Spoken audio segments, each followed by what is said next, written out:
Good morning, everyone. Oh man, my name is Owen Vanwyck, and today I will be giving you a short introduction on the importance of using the correct tone and volume when giving your presentation.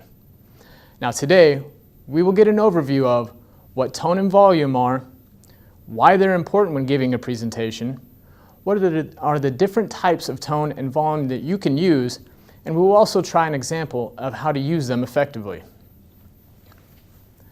Now you may be asking yourself, what is tone and what is volume? Well, Webster's dictionary defines tone as a quality, feeling, or attitude expressed by the words that someone uses when speaking or writing, where volume is the actual amount of sound that is produced when you talk.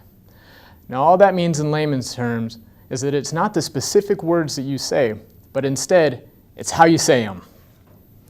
So regardless of the subject matter you're presenting, you are ultimately wanting to convey a message from you to your audience. Whether the audience will be confused or attentive and in tune can fall on your ability to control your tone and volume. Tone can either help or hinder your audience's ability to decode the information in the way that you want them to. It also lets the audience know your feelings towards the material that you're presenting. Now, what do I mean by all this? Well, let's think back to the introduction of this presentation. What were the feelings that I displayed through my tone? I'll give you a hint. It was excitement. I wanted you, the audience member, to see how excited I was about presenting tone and volume in hopes that you, in turn, would feel the exact same way. Now, what would happen if I said the same words in the same order, but all I did was change the tone and volume? Well, let's see. Good morning, everyone. Oh man, my name is Owen Vanwyck, and today I'll be giving you a short introduction on the importance of using correct tone and volume when giving your presentation. Can you see how the entire mood of the presentation changed? If my objective was to get you ready for a 5 to 7 minute nap, then that would have been perfect. But that wasn't what I wanted to do. I wanted enthusiastic interest. This shows why choosing the correct tone and volume is so important. And there are a lot of different ones that you can choose from. A little insight into my life. I'm a photographer, so often when I think of something, there's a picture that I visualize along with it. When I think of volume, I visualize a grayscale. Usually I have a black and white photograph. On one side, you have the soft-spoken people that you use around people that are sleeping. On the other hand, you have the antithesis of that, a roaring Seahawks crowd setting the record for the loudest sports stadium at 137 decibels. That's the equivalent of standing next to a fighter jet. But that's the reason why they call it a grayscale. You don't have to choose the black, and you don't have to choose the white. You have the volume to choose any level in between.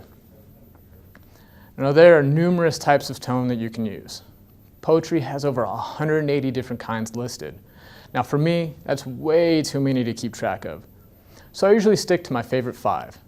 Enthusiastic, harsh, joking, serious, and questioning. Now that we have some general knowledge of tone and volume, let's see how you can effectively use them in your presentation. First, I want you to identify your subject material. For this, let's say it's personality traits. Second, you need to identify your audience members. For us, it'll be college students. That'll work pretty well for it. Third, identify your objective and how you want the audience to decode and feel about the information that you're presenting. Now, instead of enthusiastic, which I've been doing, let's try sad this time. I was told I have a red personality type. You should get yourself checked because you may have it too. Now, to me, that felt pretty sad. And to get it back to happy, all you have to do is switch your tone and volume. I was told I have a red personality type. You should get yourself checked. You might have it too. So today, we briefly covered what tone and volume are, why they're so important, what the different types of tone and volume are, and we did an example of how you can use them effectively. So please, come by the Stauffer Flint building on either May 2nd, 6th, or 12th, where I will be diving in and covering tone and volume in depth. Hope to see you there, and thanks for watching. I'm Owen Vanwyck.